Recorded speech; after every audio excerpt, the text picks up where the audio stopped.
So here's what happens to Jonah. He's just minding his own business.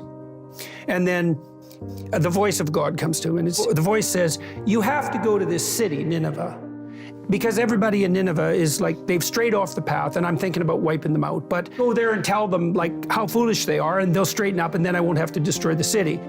And Jonah thinks, there's no goddamn way I'm going to do that. First of all, Nineveh is a city of his enemies. Babylonia. It's a city that he's not allied with, and so he thinks, well, you guys can go to hell in a handbasket, and if God wipes you out, that's perfectly fine with me. Right. And then he also thinks, like any wise man would, it's like, I see, this is the task you have for me. It's like, there's 150,000 people there.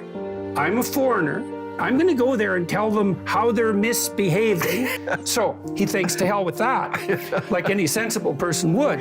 And he doesn't say what he has to say, right? So then he hops on a boat and he gets the hell out of there. Well, it turns out that God's not very happy if you're informed that you have something to say and then you don't say it. So the storms come and the waves rise and now the ship's in danger. Okay, so what does that mean? Got in the whale. It means that if you don't say what you have to say when you're called upon to say it, you'll put the whole damn ship at risk.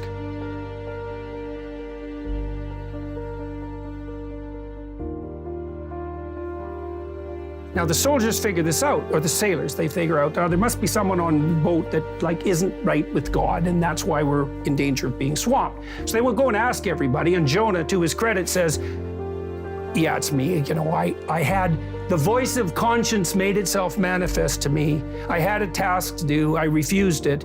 I'm screwing things up. And the sailors actually try to save him, but it doesn't work, so they throw him overboard. Now you think, okay, Jonah's got what he deserves because he shut the hell up when he had something to say, and now he's gonna die.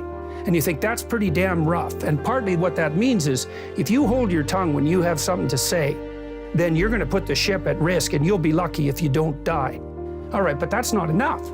So the next thing that happens is Jonah's drowning away. That's about as bad as it gets. And then this creature from hell itself comes up from the bottom of the abyss and takes him down. And so now he's in hell for 3 days. And so that's the next part of the story, which is that if you're called upon to say what you have to say and you refuse it, like, you'll end up in a place where you wish you were dead. Wait, not the whale? It's so interesting that you see the lessons in these, and I just always read these things as like super stupid from the Bronze Age, you know, and obviously they were telling people something. I mean, whoever wrote this had a message in mind. Look, they were trying to figure out, by telling stories, how the state itself got corrupted. And this is one of those stories. So the story is, here's how the state gets corrupted. You're called upon to tell your fellow man, enemy or not, when they're not behaving properly. When your conscience tells you to do that, you're called upon to do that. If you don't do that, the whole ship will start to rock. But do you think the ancients who were reading this at the time, and they read the story about the meat get swallowed by the big fish or the whale, you think they got this message? No, I would say it's a step, and it's a dreamlike step in the developing of understanding. So before you fully understand something, you can represent it in a story. They got it at an implicit level, which is what you, that's what you get when you watch a story, is you get it at an implicit level. And it's actually very powerful, right? I mean, when people go to movies, most people, when they go to movies, don't sit around afterwards and discuss what the movie meant. They just enjoy the story. Right. But that doesn't mean they didn't learn anything. It just means they don't reflect on what they learned. Now, the people who came up with these stories, they were telling the stories because the stories were really interesting. But the question, there's a deeper question, is, well, why the hell was that story interesting? And why was it remembered?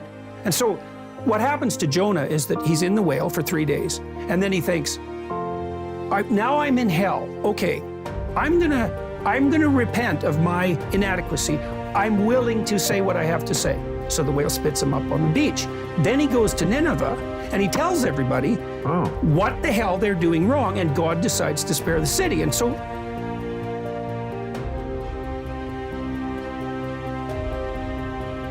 then the city is in fact saved. But it's perfect, Bill, because what it shows, and I know you know this because you wouldn't speak the way you speak.